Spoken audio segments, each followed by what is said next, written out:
एक ऐसा रहस्यमयी दस्तावेज जिसके पन्ने एक बहुत ही भयानक अनुभव को बयां करते हैं। आज हम उसी कहानी में उतरने वाले हैं, तो चलिए जरा उस अंधेरे में झांक कर देखते हैं। कभी ये ख्याल आया है कि क्या होता है जब हम किसी किताब को नहीं बल्कि कोई किताब हमें चुन लेती है? यही एक सवाल इस पूरी कहानी के दिल में है। तो कहानी की शुरुआत वो होती है आधी रात के गहरे रहस्य से। चलिए अब सीधे उस पल में चलते हैं जहां से सब कुछ बदलना शुरू हुआ था। वक्त था रात के ठीक 12 बजे का, बिल्कुल वही समय जिसके बारे में कहते हैं ना कि दूसरी दुनिया की हरकतें तेज हो जाती हैं। पुराने शहर का एक बिल्कुल सुनसान इलाका, और वहां एक खिड़की अचानक अपने आप खुल गई। सोचिए, ना कोई हवा ना कोई इंसान, बस एक अनचाही दस्तक। और फिर उसी खिड़की से ठंडी हवा का एक झोंका अंदर आया और सीधा टकराया मेज पर रखी एक धूल भरी किताब से, और उसके पन्ने फड़फड़ाकर अपने आप पलटने लगे, बिल्कुल ऐसे जैसे कोई अनदेखी ताकत उन्हें पढ़ रही हो। और ठीक उसी एक पल में कहानी के हमारी किरदार को ये एहसास हुआ कि शायद उसे वो किताब कभी खोलनी ही नहीं चाहिए थी। ये बस डर की शुरुआत थी। लेकिन सवाल तो ये उठता है कि आखिर वो इस हालत तक पहुंचा कैसे? अच्छा, इसका जवाब छिपा है उसके एक बहुत पुराने शौक में।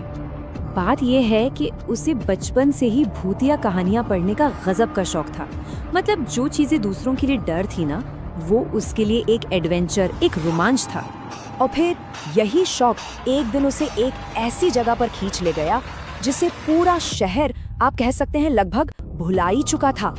एक भूला हुआ पुस्तकालय। तो हुआ यूं कि एक दिन अपनी इसी आदत के मारे वो शहर के उस पुराने, बिल्कुल वीरान पड़े पुस्तकालय में जा पहुंचा। एक ऐसी जगह जहां जाकर लगा जैसे वक्त ही थम गया हो। अंदर का जो माहौल था वो बड़ा अजीब था। हर तरफ एक अजीब सी सीलन की गंध फैली हुई थी। लकड़ी की पुरानी अलमारियां लगातार चरमरा रही थीं, और दीवार पर टंगी घड़ी वो भी बंद पड़ी थी।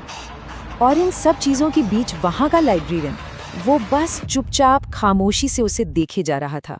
और यकीन मानिए, उसकी वो खामोशी किसी भी चीख से ज़्यादा डरावनी थी। तो चलिए अब कहानी के उस मोड़ पर आते हैं जिसने सब कुछ हमेशा के लिए बदल दिया। वो पल जब उसे वो काले कवर वाली किताब मिली। पुस्तकालय के एक बिल्कुल अंधेरे कोने में, धूल के बीच, अचानक एक बहुत पुरानी किताब पर उसकी नजर जाकर टिक गई। ऐसा लगा जैसे वो किताब खुद उसे अपनी तरफ बुला रही हो। उस किताब का कवर एकदम काला था, और उस पर जो नाम लिखा था वो इतना पुराना, इतना धुंधला पड़ चुका था कि उसे पढ़ना नामुमकिन था। एक अनजानी, अनकही कहानी।